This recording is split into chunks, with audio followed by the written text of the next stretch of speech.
Yeah, so this term there was a discussion of doing that. Okay, fine, that we will take up next week. That is not very difficult. We will discuss it next week. Okay, let's do the division for this week. Okay. See, again, just a recap of the pattern for the OPP. OPP2 will also be pre-processing and model building. Pre-processing around 10 questions, which will be statistics, EDA, and your encodings, feature selections, and all these things, which you did for OPP1, right? And apart from that, in model building, you will have classification models, which will include all the models you have seen in week 6, 7. And for evaluation, you will use the metrics which we saw in week 7, right? Accuracy, precision, recall, F1 score. These metrics we will be doing. Okay. Grid search, CV, and all Okay, will be sir. there because that is same for all the models, right? Grid search works in the same way for regression and classification. So tuning and all is going to be there, right? So mostly everything is same. It's just that the models will now be classification models instead of regression models. So that is just the difference. Rest is all the same. And for OPP1, if you remember, I had told you that you can ignore the RFE, the sequential feature selection, and those things, right? You can just focus on PCA. For OPP2, please focus on all of them, okay? So they can be asked because OPP1 was your first OPP, so we had kept it slightly lighter. OPP2 can have more techniques on pre-processing as well, which is in the content. Okay. Okay, sir. We'll revise them, don't worry. So like RFE and all, we will revise in the next session. Today we'll do model building. In the next session, I will give you a quick recap of those things also, so that is good. But in the meanwhile, just practice them also from week 2. Okay, let me start the sharing. Then we can begin.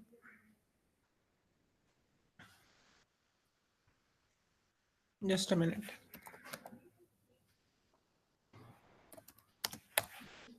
So how many of you are giving the OPP this week? It's in 2 weeks, right? So how many of you are giving it this time?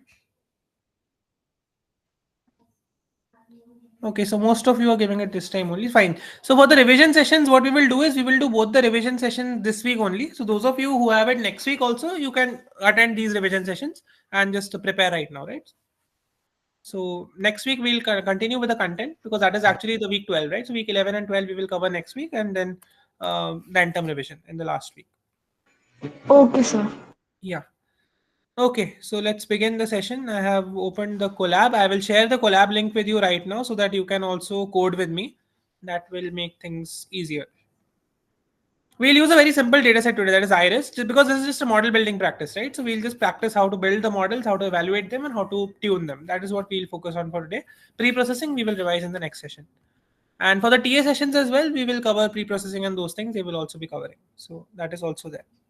So yeah, let me share this link here. So you can just open the collab simultaneously and work with it. Okay.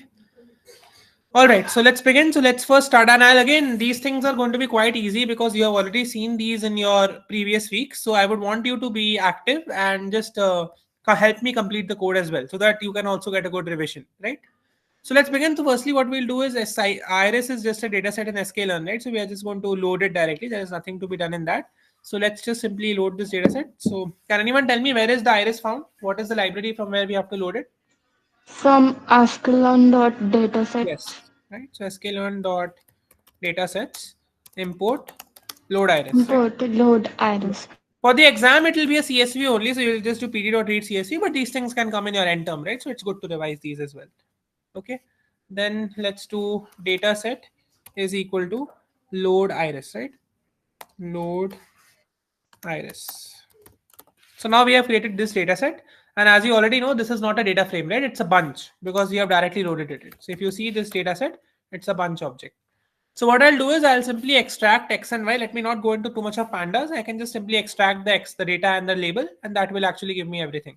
So we already know that that is actually done by X is equal to iris.data, right? So when we do iris.data, we get all the features. Okay, we called it data. So let's call this iris. Okay. What about Y? In which attribute do I find Y? Can somebody remind me? iris.target. Target, right? Yeah, that's the feature name. Or that's the label. Okay, so now we have the data and target. So our feature and label is done. So we have two things. Let's just quickly explore them also, just for the sake of exploring. Let's look at X. So if you see, X is now an array of these features. Iris, if you remember, has 4 features, right? Petal length, petal width, sepal length, and sepal width. These are 4 features which we use. And target is basically the label. So there are 3 iris classes. So you will see 0, 1, and 2 as your target. So if you just see the Y, That is going to be zeros, ones, and two. So zeros are the first variety of iris, ones are the second variety, and two is the third variety. So what we basically want is using the four features on the sepals and petals, we want to classify whether the iris is iris 0 or is it iris type 1 or is it iris type 2. That's our aim for today, right? It's a very small data set, so any model you will build here will give you a very good score. But of course, in the exam data set is going to be large, so you're not going to expect that good scores. But the way of modeling and doing the thing remains the same. Okay. Okay, now before building the model, what is the first thing that we do before building a model? Do we have to do some splitting of the data, like partitioning into some Yes, yes. Yes, It sir. was the same. Yes, weighted sir. test? Exactly, right? So let's do that. So let me call it train test. Okay. Okay, let me just scroll this a bit. Yeah. So what we'll do is we'll do x train, x test, So, y train. sir, first we have to import train test split now. Yeah, we have to import. Yes.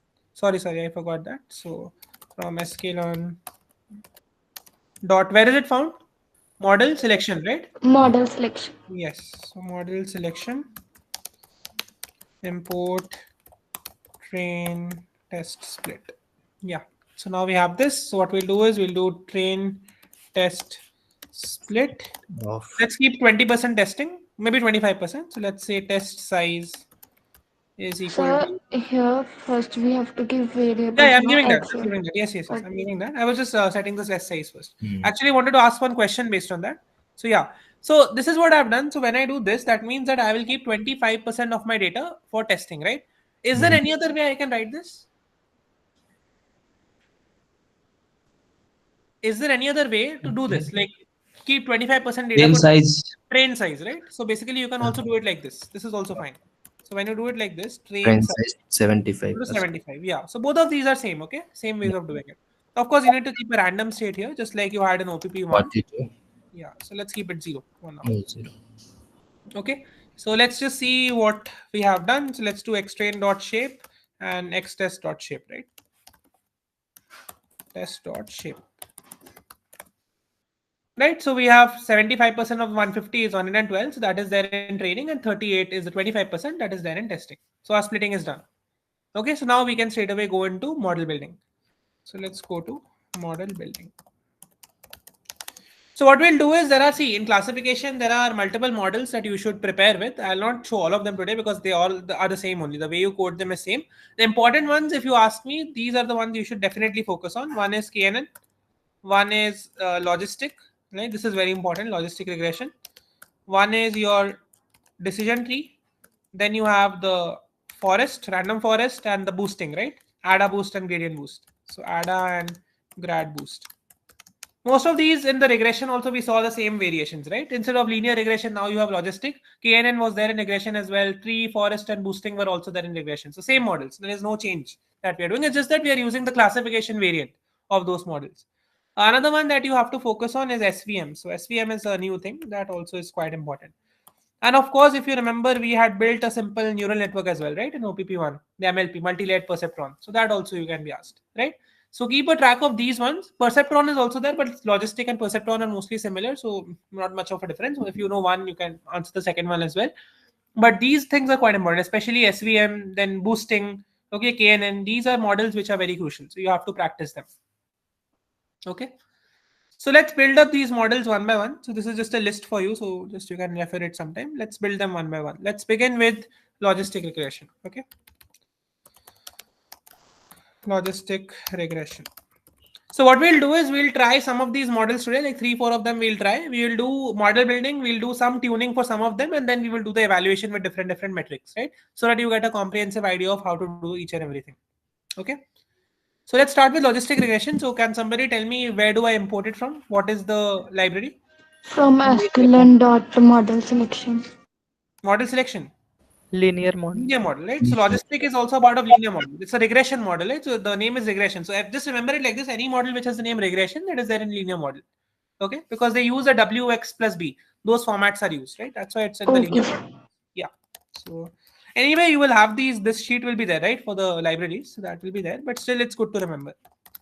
Import So it logistic. will take lot of time if we are seeing the It sheets will. and It will. Yeah. It is better to remember it. That's why I keep asking you in the session, right? So that we remember these. Yeah. Yes, sir. Just remember anything which has the word regression in it will be there inside this. Okay, that is how you can remember. Okay, sir. So what is the first thing we do? We create a class, right, of every model. So let's create a class as well. So let's call this log rig, and let's create a class of this, which is logistic regression. Now, again, the things are very simple. Now you have to just fit and then predict, right? Those things are same for every model. So let's do that. So log reg dot fit. What will I fit? Train or test? Train. Train. Train. So fitting on train, prediction on test. Okay. X train, Y train. You'll see that blue box which confirms that the model has been built. Yeah, that is there. Then we can simply predict. So let's do Y predict. Right. This is equal to log reg dot predict. Right. So log reg dot predict, and we'll predict on the test data. So now we have the predictions for the testing. Right. Okay, so that is mainly how you do. You first create a class, then you fit on the training, and then you predict on the testing to get the values. Now what we'll see is we'll see the metrics, right? So let's see some metrics. Okay. So first metric I want to use is F1 score. So where is the F1 score found? Metric library, right? Any metric is found in the Yes, sir. metric library. Yeah. So from sklearn Dot matrix. dot metrics, Import. import F1 score. Let's import all of them in once only so that we don't have to write every time. Accuracy, right? Accuracy score, confusion matrix, yeah. Then precision score, recall score, right? So all these metrics which are there, we can just import them. Yeah. So let's try different metrics on different models so that we'll get a quick recap of all of them, right? So let's do accuracy. Let's start with a simple one. So let's just get the accuracy, and we'll put the, as usual, just like regression, we put the test and predict, right? So we put y test and we put y predict, right? So you've got some score which is 97, which means 97 times the model is doing a good job, right? It's very accurate. As I told you, iris just has 150 points, right? So any model you'll build will have very high accuracy. You'll see that the decision tree and all of them will have perfect accuracy. So actually that is not a problem, but because the data is small, that is why you get this. But I hope the idea is clear, right? How to evaluate it. Just import the metric, they give y test, y predict, and your evaluation is done. Right? Yes, sir. My precision score also. Like we can try all of them on separate models, but let's just do one more for this one. Okay, again the same thing, y test, y predict. Okay, so this did not work for some reason. Okay, yeah, So we, do average equal to none. Yeah, yeah. Okay, this I'll tell you what this is. Actually, see, actually the problem is that this precision is only for the two classes, binary. It is for binary classification, we use it directly. Whenever you have multi-class, you have to add this none as well. Okay, to precision and recall as well. 1 second. so where we can use micro and macro. A micro and macro are used for very large and very small data sets, but for now you don't need to use them. Okay, for now you can ignore it. Some issue is coming. I think we have. So average is equal to none. No, it knows it is average. Okay, fine. Let's try it that way only. Average is equal to none. Yeah, yeah, that is correct. Okay, so can you tell me like what is the meaning of three scores here? Why are we getting three scores? Do you remember what is precision? What is precision? Accuracy means out of the total classifications, how many are correct? That is accuracy, right? What is precision? How many ones are correct? Basically, yeah. So precision is for every class. That every class that is there in the classification, it checks out how much correction is there for every individual class. So that means if you see this, can you see my green marker here? Is it working? Can you see it on the screen? Yes, sir. Yeah, okay. So if you see this, this means that for the first class, that is class 0, all the predictions are correct. You're getting a perfect score. Okay. For the second class, that is class 1, you're getting again a perfect score where all the precisions are correct. But for the third class, that is class 2, some predictions are wrong. That is why you're getting a score of 0.9. And that is why the accuracy was also not 100, right? Because you're not getting all the samples correct. The model is doing mistake at some samples, which is the samples of the third class. Okay. That is how we interpret this. So whenever we have multi-class classification, precision scores are computed for each class. Even for recall score, you will see it is computed for each class whenever the classification is multi-class. Okay. Because accuracy sees the entire classification at once, whereas precision and recall, they see it individually for all the classes as well. So they are more detailed metrics, you can call it. Now we have discussed this in week 7, so you can refer to that session as well for the mathematical ideas. But this is, I hope, those who have seen the week 7 session, they can relate to this, right? That we Yes, are, sir. yeah. Okay. Now in the OPP, what kind of a question can be asked on this? We can ask you what is the precision score of class 2. So then you will enter the 0.9 as the answer, right? What is the precision score for the first class? Then the answer is 1. So that is how when you see multiple scores in precision, the question will mention which precision we want or which recall we want, that you have to enter. Okay, so don't get confused between the multiple precision. That is just the multiple for every class it is calculating. That's the only thing. Yeah, Joy. Any question? Sorry. This what you said. This 1 and 0.9. Yeah, see, 1 means for the first class, that is class 0, it is doing a perfect accuracy of 1. For the class 1, that is iris 1, it is doing accuracy of 1 as well. But for the third class, which is iris 2, it is doing a class accuracy of 0.9. So precision calculates the accuracy for 3 individual classes. Okay, 3 means how many individual classes are there. For all the individual classes, the accuracy is separately calculated. That's why you see three values here. If you remember this y which was there, this y has 3 classes, right? This is the first one, then this is the second one, and this is the third one. So we are calculating the accuracy for all of them, and for each of the classes, we can see this accuracy score given here. That is how the precision is actually working. Okay. So if I ask you a question in the OPP, what is the precision for this class 2? The precision is 0.9, right? The last one. So did you get it now? Like how to relate this to the question? Yes, sir. Okay, great. Okay, so that was about logistic regression. There is another important attribute which you see. So if you see logistic regression, we have predicted the y, right, to get the predicted classes. We also have another thing which we can use. So I hope you remember this. Logreg dot predict proba. So what do you think this does? Have you used this parameter in your week 6 assignments?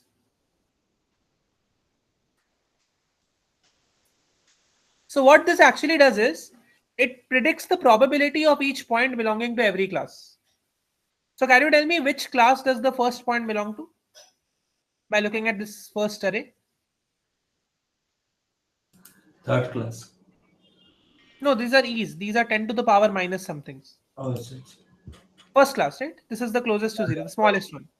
First class. Yeah, so that is not important. The point is that this predict proper what it's doing. See, when you're doing prediction, when you see y predict, prediction is giving you the actual class which is there. So this belongs to this class, this belongs to this class, and so on. But when you're doing this predict proba, what this is doing is it is giving you the probability of the point belonging to every class. And obviously, whichever probability is the highest, that will be the point which I will be taking. Right? So logistic regression, if you remember the model, it uses a sigmoid function, right, which gives us a probability for all the classes. Same thing is happening here as well. When you use the predict one, you get the exact class. When you do the predict proba, you get the exact probabilities. And whichever probability is the highest, that will be the exact class, right? So these are both the ways you can see the parameters of logistic regression. One is using the direct predict, and one is using the predict proba, which gives you the more accurate probability estimate. That is the idea. Okay. So clear? So how we can know which one belong to which class? Could It you won't, please? this won't be coming in OPP. This is just for the end term practice. I have told you.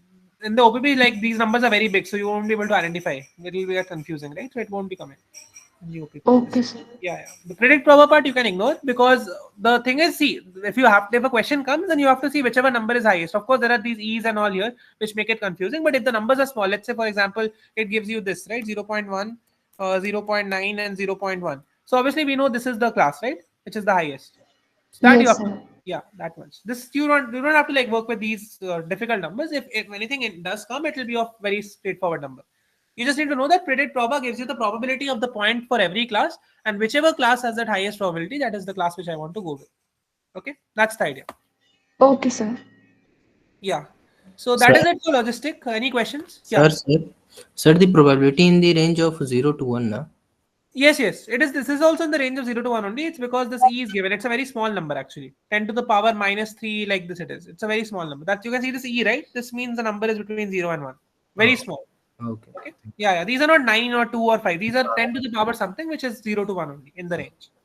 Okay. Okay. Any other question? Is logistic clear? Just give me a thumbs up if it's clear. Then we can move to the next one.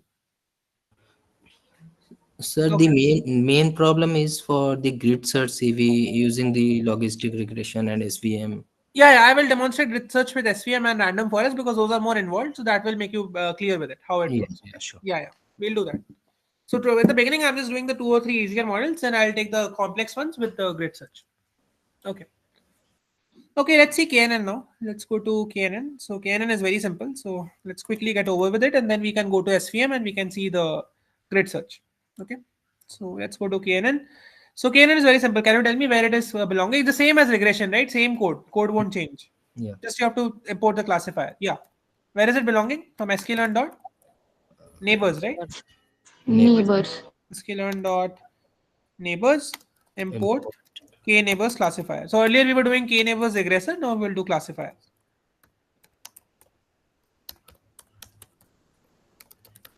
Sorry, Again, class. classifier. No, sorry, classifier. Yeah. Okay. Yeah. Again, class, then fit, predict, same things, right? So Mm-hmm. let's do the same things here. Just here you have to do one thing. You have to set the k, right? Whatever value of k will be given, that you have to enter, right? While you are doing this classifier. So how do we do that? N neighbors, right? So n neighbors. And neighbors is 5. So you have to set this value with how many neighbors you want to predict, right? Of course, this can be arrived by grid search also, but if in case grid search is not us and we tell you to fit it with 5Ks, then this is how you will supply 5Ks, right? Because you have to tell your KNN model, right? How many Ks to be used. That we are telling. So that means here we will use the average of 5 neighbors. Okay. Yeah. So now let's fit this KNN dot fit. Next, these are all the same things. Nothing changes here. X train, Y train. You'll see again that blue box, and then we can just do the prediction, right? So KNN dot predict X test, and let's call this as ypred. Okay, so this is done. Let's see ypred as well, just to see what predictions we have got. And then you can see that the predictions are done. We can evaluate it. So let's just check the accuracy again for this as well. So accuracy score, and let's see y test and y predict. Should be good. Yeah, almost similar, right? Did a good job. Same score almost. Right? So nothing changes here as well. Yes, sir. Yeah, same thing. This the only thing is this n neighbors. This comes out. And apart from this, you can be asked to hyperparameter tune the neighbors, right? How many neighbors we should take, the elbow method basically, to see, sorry, not the elbow method, the hyperparameter tuning, grid search. Grid search to see what is the best value of k. But that question came in your OPP1 as well, right? We had practiced that before OPP1. So I hope that is clear to everyone. So any question on that? Sir, which one? Where you are given different values of k and you have to decide which is the best one using grid search. That we know, right? Yes, sir. Yes, We sir. had done it in OPP1 practice, and in the exam also we had given that same thing. Yeah. Okay, so I'll demonstrate grid search today, but I'll demonstrate it with the SVM and the decision tree. That will make it a little more complicated. For KNN, we have already done it, so I'll not go into the grid search for this. One more thing you can do, like for example, in KNN, like many a times, if you remember, KNN K means these are algorithms where scaling works a lot, right? Because the algorithms calculate distances that we had discussed in the earlier sessions as well. So scaling is good. So like if I want to scale my features before going into KNN, it will be mentioned in the question if scaling is required or not. But if I want to scale the features, do you think there is an easy way to do it, or do I need to import scalars and all and do it step by step? What is the way of doing it? Yeah, Jaydev, any question? Yes, sir. So in the place of accuracy, we can also use score, isn't it? So score is always giving the same as Yeah. Score by accuracy. default is accuracy. Yes. It is accuracy. Correct.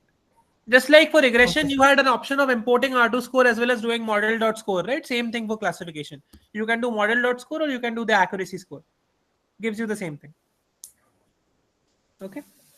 Sir, could you please repeat the question? The question was, how do we scale this? I want to scale my features and then use KNN. So I can just use a min-max scaler, right? Simple scaler. Nothing. The question was very simple. I want to scale my features and then give it to KNN. So can we do that? That was the question. Yes, sir. By We can do it, using right? min-max Yeah. or So let's just standard. try that out. Let's try that out once. Okay. So let's import from sklearn dot pre-processing, right? Pre-processing. Import. Yeah. Let's do it with standard scaler only. Same thing. Then let's create a class. So let's call it scalar is equal to a class of standard scalar, right? Then let's just scale the features and then we'll put it in the KNN, right? So let's call it x scaled is equal to scalar dot fit transform x, right? So now instead of doing what we are doing here, what we can do, not x, I think x train we have to do, right? So x train, yeah. So now instead of x train, let's just call it x scaled for now, and let's run the model again. Same thing, right? Nothing changes here. Same things will happen, and you will see you will get a good score. Right now, the scaling has not worked well because you saw that the scaling is actually reducing the accuracy. It will reduce because standard scaling with KNN is not actually a good thing. But for the OPP point of view, just follow whatever is given, right? You don't have to think which is good. You can just follow the question. Okay, so obviously everything it has predicted to be 2, 2, 2, 2, 2, so the score went down, right?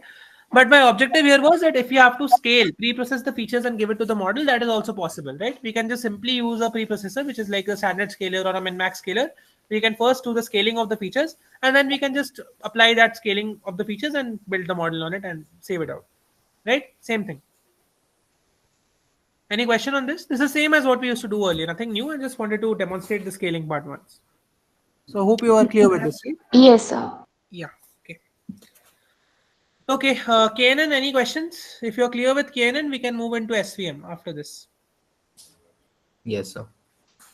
Okay, let's go to SVM and we'll see some tuning for SVM as well. Okay, so SVM. So where is SVM found out? Like where do you import it from? What is the library for SVM? Sir, SVM only, right? decomposition. No, SVM is a library itself, right? sklearn.svm. Yes, sir. Yeah, so SVM Ah, yeah. from sklearn. The model is called as SVC, support vector classifier. The library is called as SVM and the model is called as SVC. Okay. Import SVC. You have SVR also, support vector regressor, and you have SVC, which is support vector classifier. Okay, this is just a slightly complicated naming because the model has been named as a library and the model has been given a new name, right? So, but remember it like this: the library is SVM and the model is SVC. First, let's just fit it and test it out. Then we will do the tuning. Okay, so let's just fit the default model. So SVM is equal to a class of this model SVC. Right? Let's fit it out. So SVC SVM dot fit. Let's just run this fit X train and Y train, and then we can just do the prediction right quickly. So SVM dot score. Let's just do the accuracy directly only, right? So we have score given to us, and let's see the X test, Y test. The same as accuracy, right? Just a shortcut. Okay, so this is also doing a good job. You're again getting a 97% accuracy with the SVM also. Firstly, just wanted to make sure that you remember the library is called as SVM and the model is called as SVC. Okay, so don't write SVM here, then you will see that it's not running. So it's called as SVC. It's not called as SVM here. Okay, and the fitting and scoring, all those things are same. It's just that this naming convention you should remember, right? So let me just write a comment here also for the naming. Yeah, any question? Yes, sir. Sir, one thing like here in like every model is giving a 97 above score. So, sir, Yeah, when we are using in Kaggle, in Kaggle this SBM this all are giving less score. So because this because data of set is data very set, small. This data set is very small. The iris data just has 150 samples. Your data sets and Kaggles have thousands of samples. That is why. Okay, because Kaggle datasets are real world datasets, right? So they are very uneven. Iris has been designed for this testing model building. So all models you will use here will give you very good score. Okay, so when you use decision tree, it will give you 100% as well with good tuning. Okay, so don't get don't get confused by why the same model is doing that. It's just because data is very small. This is just a testing and learning data. It's not a real world data. Okay, like any OPP, if you remember, like in OPP 1, there was one set of questions where the model was giving negative scores as well. Like one of the sets of the OPP, it had very low scores for all the regression model, like 0.01, 0.02. These were the R2 scores. Okay, so same things you can experience this time also. It depends on data to data. Okay. All Okay, right. sir. Yeah, so let's now move into Hmm. the tuning of the SVM and we'll see how it is done. Again, see, tuning is same. Grid search CV, the same thing will happen. There's no change in that. But let's see how we can do it with some parameters of the SVM. So let's try out two So when we parameters. do Yeah. when we do dot score, like we don't need to do predict, no? No, no, that is a direct one. Just like in regression, you had the R2 score model dot score, right? Instead of importing R2 score, same thing, shortcut. Okay, For okay. accurate, this is only for accuracy. Okay, if a question asks you for precision or recall or something else, then you have to do the predict and testing, because this is only for accuracy. It's a shortcut, testing shortcut for accuracy. The rest all we have to do it the traditional way. That is why I make it a habit to do it with the predict way only, so that all the scores you do the same thing, right? And you don't have to get confused. Like, where do I do the direct one? Where do I do the import one? So do the import the metric and just use the metric straight away rather than this one, so that you have the same way of doing it for all of them, right? That'll be easy to remember also. But this is just for accuracy. Let me mention it here. You can remember it. This is just an accuracy trick. Only for accuracy this will work. Okay. Okay. For SVMC, there are Sir, two major parameters. Yeah. so sir, like here, if we like, we are not using one. There was on something, isn't it? So neg mean. So there was on something in our OPP one we have seen that No, no, that is for when you are regression. use, Negative mean squared error. Yeah, yeah, that is for regression. yeah, Those yeah. metrics are different. So in this case, oh, okay, okay. Oh, so here it will always be score is equal to that only Accuracy. accuracy. Yeah, yeah, yeah, yeah. That was for regression. The negative mean squared error, R2, that was for regression. Now we have different metrics, right? For classification. So we'll use new ones. Okay. Yeah. Okay. So let's look at the tuning now. So for SVM, as I was telling you, there are two important parameters that you have to remember. The first parameter is called as C. So the C is a regularization value. It is for regularizing the SVM. We'll not go into the math here. You must have seen it in your MLT course. The second one is the kernel. So what does the kernel do? So kernel helps the SVM generalize on non-linear data. So if my data is not linear, like it is normally distributed or is it circularly distributed, then these kernels are very useful. It helps us to get better scores. Okay. For iris, data is very simple, so any kernel will give you a good score. But when you go into your OPP, there might be some kernels which do a better job than the normal kernels, right? That is where tuning comes into play. Okay. So let us tune these two. So what we'll do is let's import the grid search, right? So where is grid search found? What is the library? Model selection. Models. Model Model selection. selection, right? Dot model selection import grid search CV, right? Let's create an object. Before creating the grid search object, let's create the parameter grid, right? So let's call this as param grid. So two parameters we have. If you remember, this is a dictionary, right? We have the key will be the name of the parameter and the values will be the list of values we want to test on, right? So the first parameter we want to test on is C, and let us not take so many values that they suggest. Let's just take two values. Let's say 0.1 and 0.01, right? The second Yes. parameter is kernel. So there are three major kernels that are used. One is sigmoid kernel, one is RBF kernel, which is the Gaussian distribution, and one is the linear kernel. So let's just try it out with these three. So again, you don't need to learn these values. The values will be given to you, right? Just like in your OPP one. You have to just focus on the code building. So let's do linear, and let's just do two for now. It will be quicker to do it. And the RBF, right? So RBF. I think we have made some spelling mistake here. It's probably giving some error. No, it's fine. Okay. So can you tell me how many testings will I do now with these combinations? How many models will be tested? 4. 4. 4, right? 2 into 2. So just multiply. So 0.1 and linear, 0.1 RBF, 0.01 linear, 0.01 RBF. So 4 SVMs I'll be testing. Okay. So let's now take the grid. So grid is your grid search CV. CV. Four parameters are quite important in grid search. The first one obviously is your model, right? So you can just give the model here, which is an SVC, which is our model. You can also just use this keyword, right? The SVM that we had saved here. You can do that also. But it's always good to try it with a fresh model, right? So you just take it from scratch and try it out. That's a better practice. Then your parameter grid you have to give. So your param grid, let's give. Sorry, this is in small. So param grid. Then the iterations, right? So the cross validation iterations. So this will also be given in the question. Let's assume it's 2 for now. And finally the random state, right? So random state. And this is 0. So random state, wherever in the question it's mentioned, please incorporate it, because if you don't incorporate it, then you will get different answers. Okay. So always use the random state. Okay, random state is not there in grid anymore. Have they removed it? Okay, let's remove it then.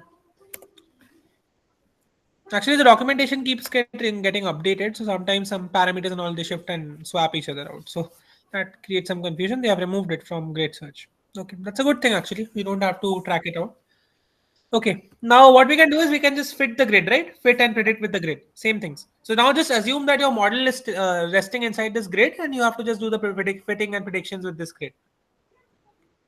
Okay, so let's do grid dot fit. X train. Yeah, X train and Y train. Okay, that is done. So our blue box is there. That means the fitting is perfect. Now there are two, three things that you can do with the grid. So they can ask you what is the best score, right? Which model gave you the best score? So what you can do is grid dot Param, best best score. param. Yeah, best score first, right? Scoring. Then the params you'll see. So Oh, this is the best score that the combinations gave us. That is 0.95. Then the what are the parameters? So let's do the grid dot best params, right? That will give you the combination which is the best. So best params. Right, so 0.1 and linear kernel give you the best score. So that means the model tested 4 combinations of the kernel and the C, and the one which gave you the best score of 0.95 was 0.1 and linear. Okay, and you can also use this one as well. So grid dot best estimator, I best think. estimator. Yeah, that just gives you the model actually, nothing special because that will just show you the entire model, the SVC with this and this, right? So any of these do the same thing. So if any time the question is asked on the parameter combination, either test it with this one or with this one, you get the same result only. Okay, so I hope it is clear now how the grid search is to be done with SVC. Yes, Yeah. sir. Yeah. So same thing, right? There's no Sir, change. R2 score can be found, no? No, no. How will you find R2 score? This is classification, right?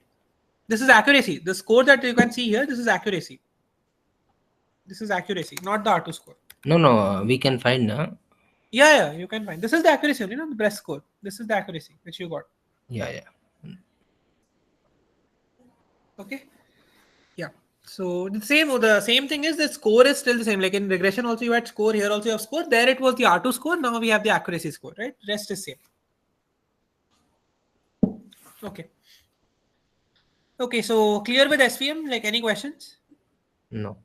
Okay, so No, let's sir. look at the decision tree and then let's look at one boosting technique or random forest. One of them we'll look at. We'll look at some tuning for that and then we can wrap up, right? Actually, all these things are same only. So just for completion, let's complete it so that you can get some idea of all the models. Then we can wrap up. So let's look at tree. Okay.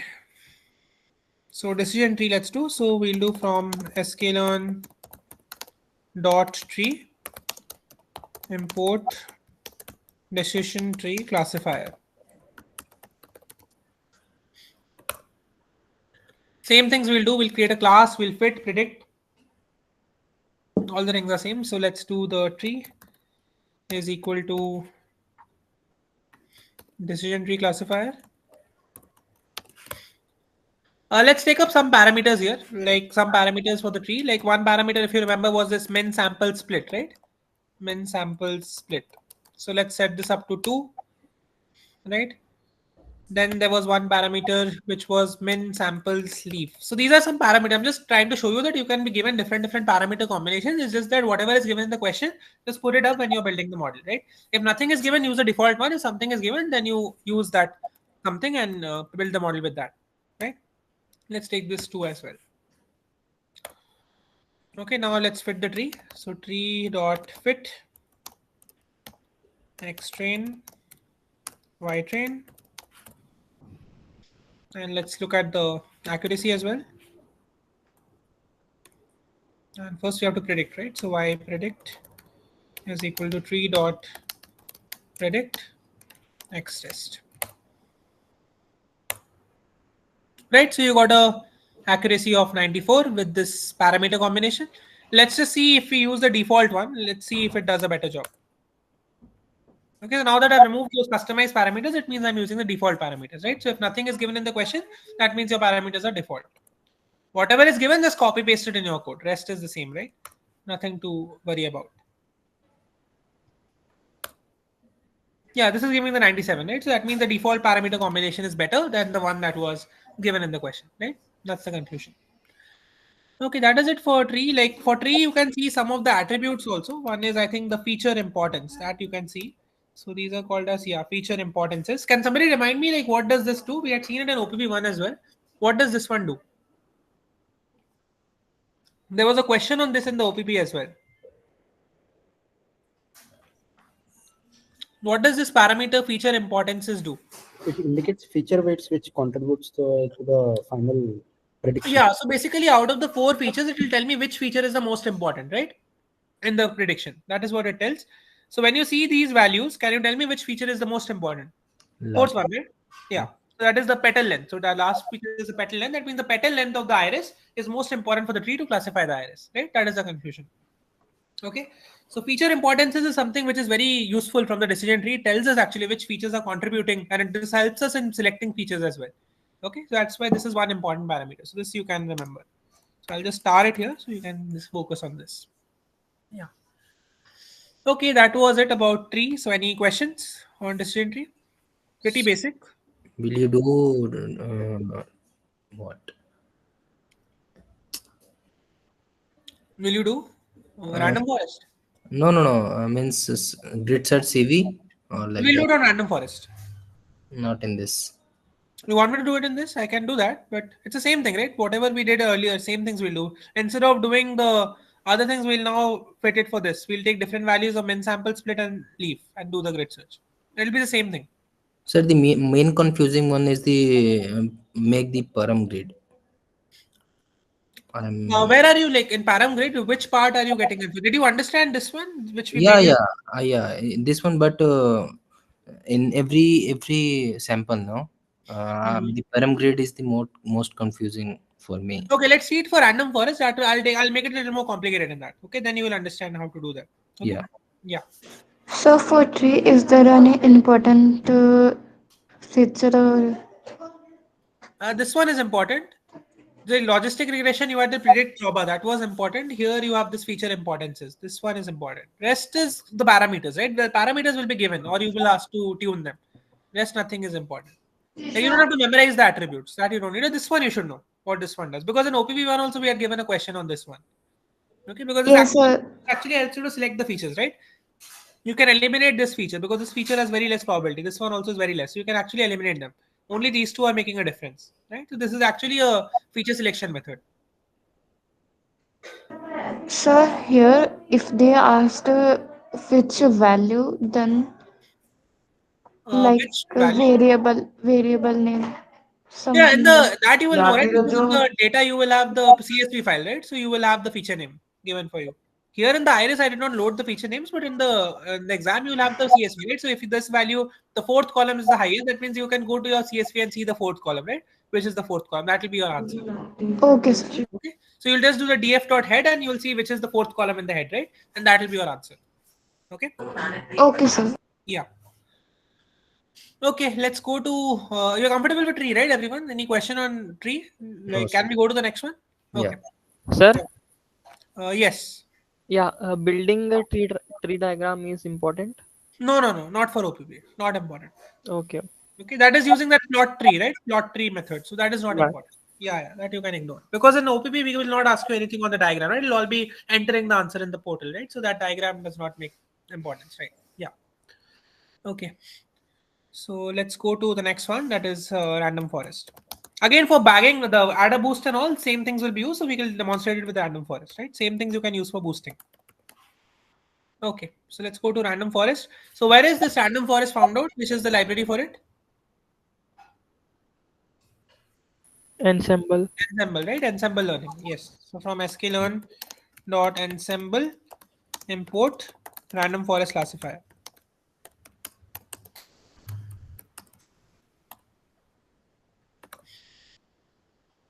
Okay. So let's straight away let's fit it first and then we'll do the tuning, right? Let's just fit a random first normal one first. So let's call it RF. We'll create a class called random forest classifier and let's fit this. Oh, sorry. Right. So RF dot fit x train y train, right? And let's just predict this and get the score as well. Then we will do the tuning, right? So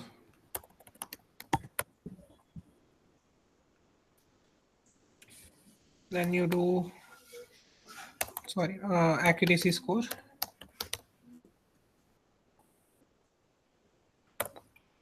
Okay, so again the 97 you saw here.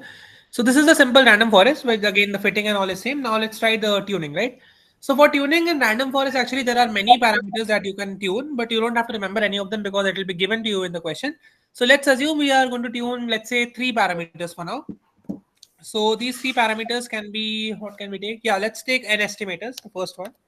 So an estimator simply means the number of decision trees, right? Random forest is a bagging. It aggregates many decision trees, right? That's why it's called a forest. So an estimators will just give you how many decision trees we want.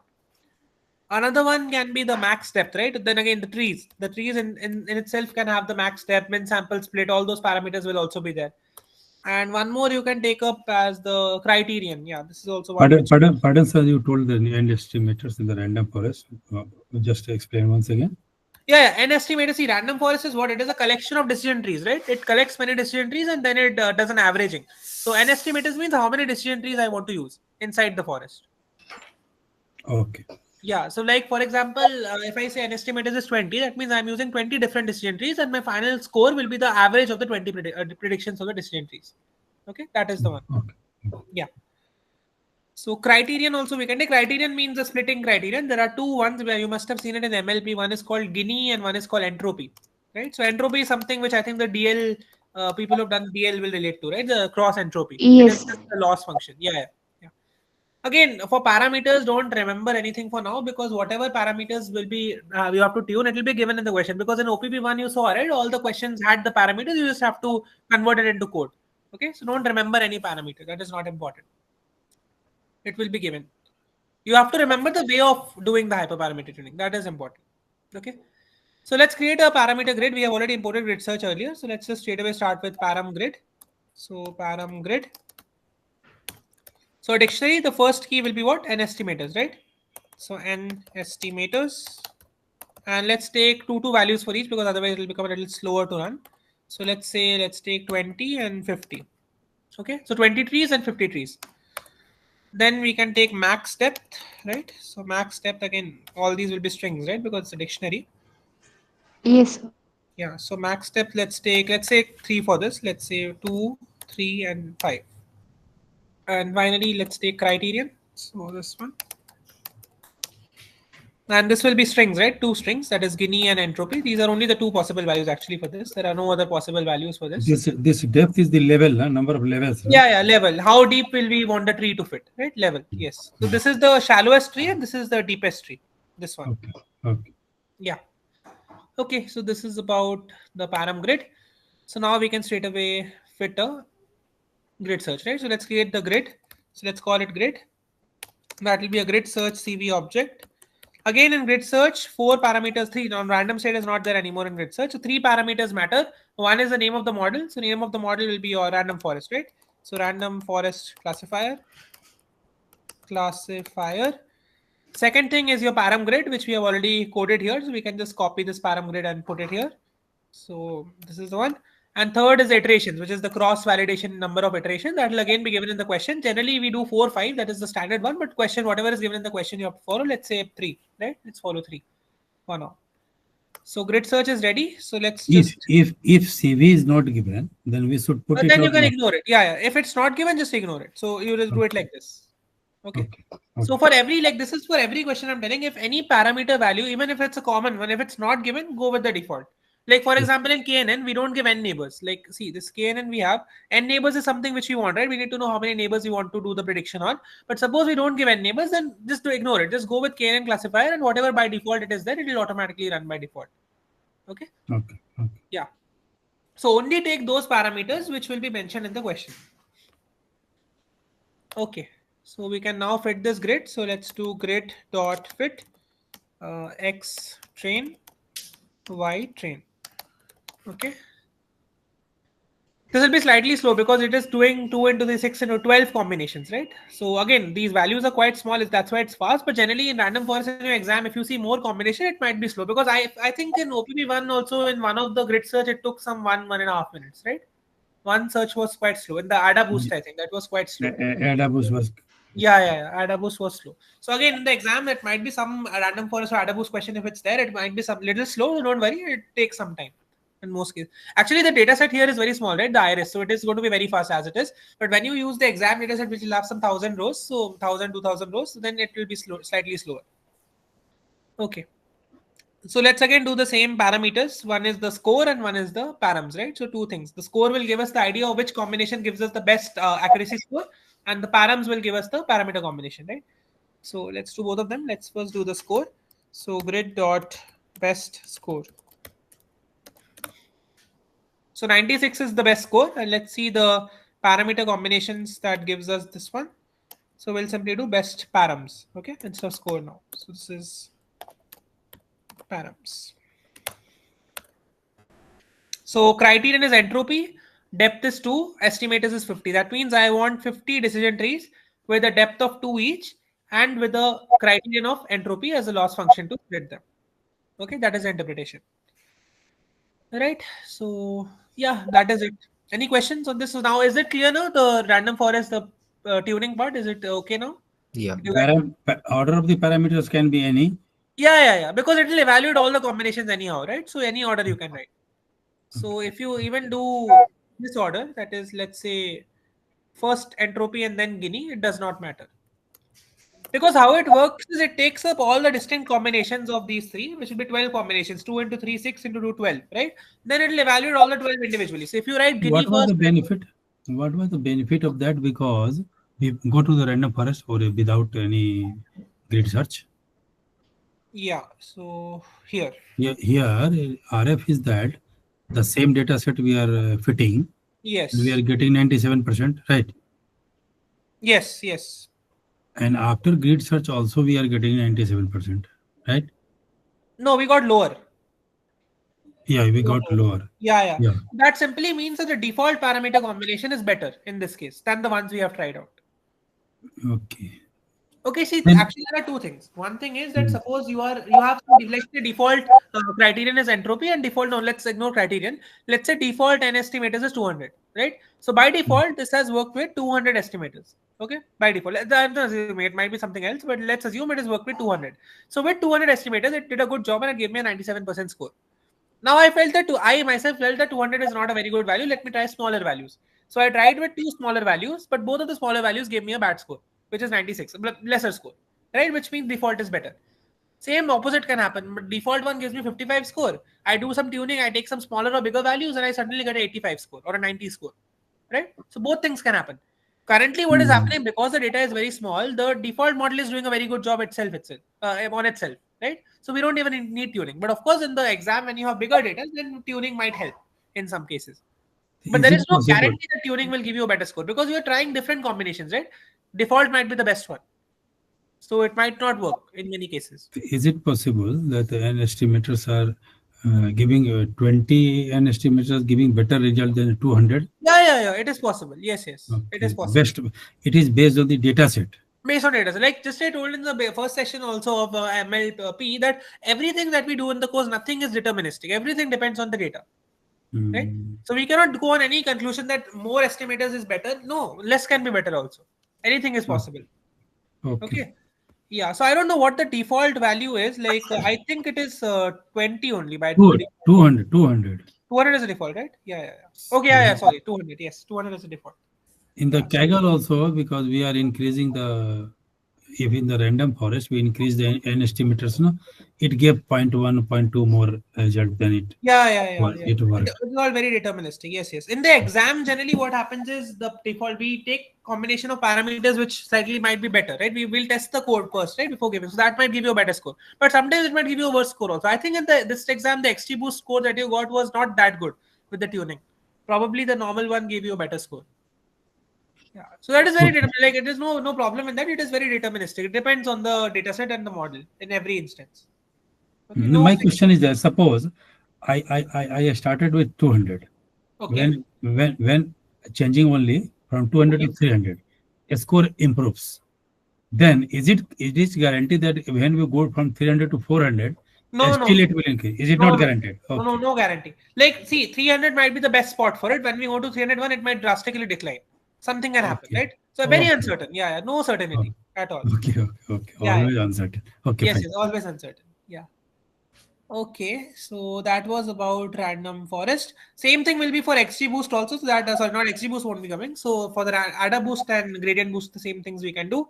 So you want me to show one like quickly? ADA boost, Sir, what was other? Adder boost and gradient boost, gradient? gradient boost. XG Sir, boost won't come because XG boost is not a part of sklearn, right? So that we don't use. okay, sir. Sir, could you please show Sir, for gradient boost? Yeah, sure. Let's do that. excuse me, sir. Yes. I'm not able to recall one thing that if we were required to compare between two different models, like can we use grid search for that also? No, no, no, no, no. We can't. We can't. We can't. What were we doing if using if we So you build if two we were required models to? and just compare the scores accuracies. Whichever has the higher Okay, accuracy, that is the better model, right? okay, Yeah, yeah. Grid search is only for finding the best parameter combination of the same model. That is the use of grid search. Okay. okay, fine, sir. Yeah. Sir, So at like this you can point, compare, right? Like this XG boost with this random forest currently with this parameter combination gave us 96. So it is not doing well, whereas the simple logistic regression gave us 97. So it's a better model. That is how we compare. Okay. Yeah. We can build some pipeline and we can do that. Yeah, yeah, yeah. You can do that. Yes. I think in the project we actually ask you to compare with different scores, right? You have to right in the project of the MLP project. I think 3-4 models you have to build and compare. That is also quite important. But for that, you just have to build 3 models, get the scores, and just see which is the highest score, which is the lowest score, and so on. Rest is same. Okay. sir, at this point, grid is denoting a random forest classifier or Yes, yes. Random forest, random forest. I've used the same okay. variable name, but it gets overridden. When you use it for second time, the previous one gets erased. So this is a random forest. Only You see, right? classifiers. You have Only random only forest parameters here, right? So that's why it's only random. only classifiers will be asked in OPP. Yes, yes, only classifiers. Pre-processing Uh, and classifiers. No regression. Sir, Yes. for model building part, how we can use PCA? PCA is not a model, right? It is a pre-processing. Yes, sir, yes, sir. How we can do with pre-processing with PCA? There was one question in OPP. Yeah, so I showed it in the revision session, right? For OPV1, how to go with PCA. Just have to call import PCA and then you have to do the N components inside that. Okay, I'll show it again. In the next yeah, session for yeah, pre-processing, I'll show it again. Okay. yeah. Okay, sir. And this time, just a repetition, I told it in the beginning of today's session, I repeat again. For OPP1, I had told that the recursive feature elimination and those techniques won't be coming because that was the first OPP, so it kept it light. For OPP2, those might be asked, so you have to prepare them as well alongside PCA. Which RFE one? and SFE in week Which 2. one? A recursive RFP. feature elimination, that was a technique covered in week 2. So OPP1, I had not given it in the OPP since it was a slightly intensive technique, but for OPP2, it might be asked. So you have to prepare that as well. Okay, sir. Yeah. So give one revision Yeah, we will do it in the next session. Yes, yes, I will do that. and give us the list of all classifiers which are covered in the syllabus. That is in week 6, right? Whatever topics are covered in week 6. I think we have covered all of them today. Okay. Leaving 1, 2. I think 1 we have Sir, left today is perceptron. one is SGD classifier is also important. SGD, yeah, see, everything is important, which is given in the revision session, but all of them work in the same way, right? So if you know one of them, you can import and code for all of them. It is the same. Okay, sir. Okay, because parameters is the only difference is parameters. And you don't have to remember parameters. It will give you the parameters in the question. Hmm. So as it is, if you know any one of them also, you can write code for all of them. Okay. Okay, But sir. anything which is there in the lecture that can be asked. Okay, but I have showed you the major ones, but of course 1 or 2 more will be there because at least 9-10 questions will be there. So we have seen around 6-7 today, right? So maybe 1 or 2 more models might be asked, but same way, the code remains the same. No change in the code. Yeah. Okay. Okay, so gradient boost, let me just quickly show that. I will not do the tuning. Let's just do the model building. Again, same things, no changes. So again, you will do sklearn dot. And for the model, all the data will be pre-processed, no? Yeah. Same as OPP1, right? Clean one. Same. Okay. Yes. For pre-processing, we'll give you the normal one, and for model building, it will be completely clean. So no, only you have to do the train test split, right? That you have to do and then start building. Okay. So yeah, gradient boost you told, right? So let me show gradient boost. So gradient boosting classifier. So let's call it grad B, and let's create a class. Again, the parameters are quite similar actually. Here also you have similar parameters like n estimators and all those things. So let me maybe show you one. So n estimators, let's say 100, right? So 100 trees will be used. Then we will again do the same thing. So grad b dot fit x train y train.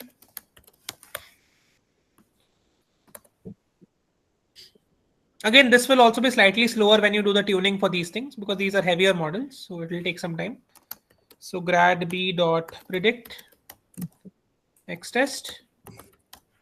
Okay, this will be the y predict for this particular model. And the last is the score, right? So accuracy score. Okay, same thing we again got for this one. Right, Disha? Clear? Yes, sir. Same thing, like you just have to change the model name. Rest everything is the same. If you want to do ADA boost now instead of gradient boosting, this will become ADA boost, right? So just this line will change. It will become ADA boost instead of gradient. Rest will again will be same. So in fact, let me just run it and show you only. So again, let's just replace this with ADA boost. Give the second line, no? It is better, so we will remember the. Okay, sure. It will be better. We will revise it, no, one by one. Yeah. Let me then put both the imports here back, right? So that we can have both the models. Yeah. So add a. Again, you can let's take 50 here, and we'll do ada dot fit.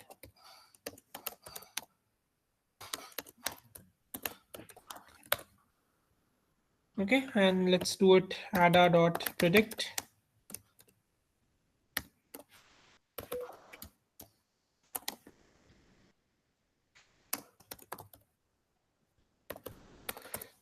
And finally, let's do the scoring, right? So accuracy.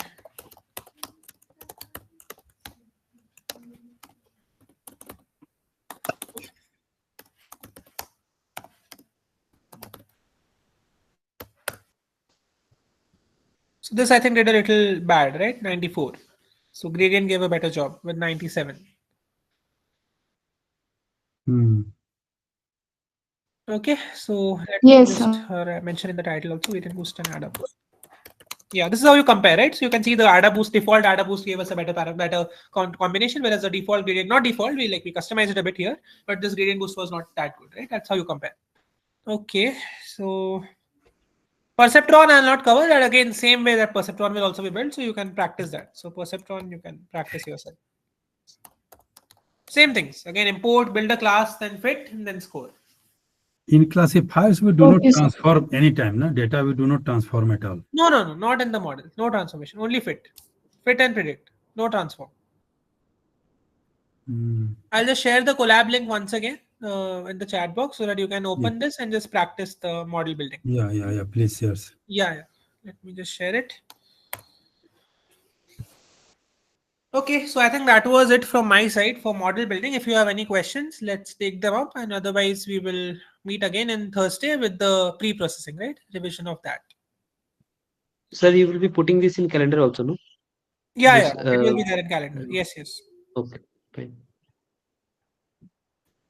Sir, Kaggle assignment 2 result has been declared, or it will come in 2-3 days. It is almost processed. It will come in 2-3 days. Okay, this week you will get it. Yeah. Okay. So I have a question, sir. One question. Yes. Fit transform.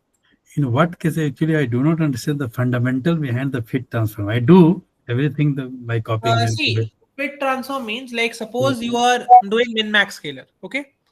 So what is min-max scalar? You first have to find the minimum of the row, then the maximum, and then you have to use that formula, right? Okay. So fit is doing learning. It is learning the min and the max, and then transform is applying the formula after that. Okay.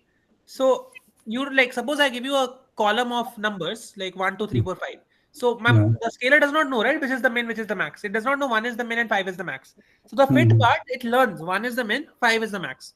And then the transform part, it does x minus min upon x min minus x max, that formula, transformation. Okay. So whatever has to be learned, that the fit part does. Whatever has to be transformed, applied some formula, that the transform part does. Okay. The transformation is only done in the pre-processing.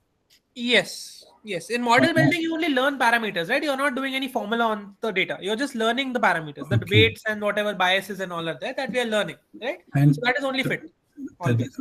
we transform in the pre-processing only. Yes. And in what case we transform X test, and in what case Yes, we yeah, yeah. transform? So when you do pre-processing for the training data, you do fit transform because you learn the min and max. In testing data, you use the same min and max of the training data. You just transform. You don't learn anything from testing data, because if you learn from testing data, then the testing data is not unseen anymore, right? It becomes seen. We So do not fit the testing data. We just no, we transform only only. transform. The fitting part is done on training data. We have learned parameters from the training data, and we just use those parameters of the training to transform the testing. Okay. Yeah, because if we do fit on the training or on the testing data, then the problem is that the testing data becomes seen. So it is not testing anymore. It becomes a part of training data only. Right? That is why we don't fit. Okay. On the training data we fit and transform, and the test data we only Transform, and for model building only fit. Okay. Yeah. Correct. Okay. Thank you. Okay. So any other question? Sir, could you do question 7 of model building? Which week is this, Disha? Like So this is OPP question. OPP question. So, okay, I'll take it up in the next session before the streaming starts, but I'll just see it for now, okay, what it is. Okay, sir. This one, that if you fit the pipeline, what will be the R2 score? This one, right? Sir, 1 minute. Yeah, just tell me the question. I will take it up in the next session. This is which year? It's a mock test or a previous year question? It's previous year, right? Yeah, it's a previous. No, sir, it's OPP. Okay, this is your OPP 1. This year's OPP 1. Okay, okay. This time's OPP 1. Okay.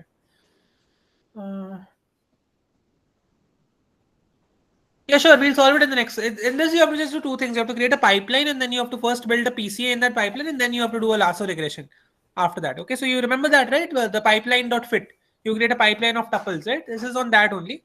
But I'll solve it. I'll take a similar question, not this one exactly. I'll take a similar one and solve it in the next session. Okay, sir. Sir, could you please do 7, 8, and 9? Yeah. I'll take a similar one for classification. Okay, like this, the same pipeline question with PC, and then we'll use some classification model instead of regression, so that we can relate it to OPP2 as well, right? That we will do. Okay, sir. Sure. Okay. And sir, polynomial feature is also important for. No, that is regression. That is not going to come. Okay, sir. It can be used in pre-processing also, but it is not that important. So for now, you can ignore it. If required, I will cover a bit of it in the next session, but as such, it is more on the regression side. It is used. Okay, sir. Right now, till the next session, revise whatever we covered today.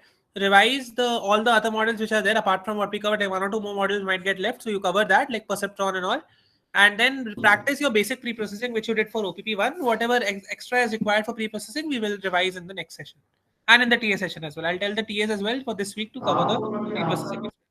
Okay. Okay, sir. Okay. Yeah. And on Thursday, I will also be covering it. So no worries. We'll practice some questions also. And the RFE and PCA, that also we will see on Thursday. Okay.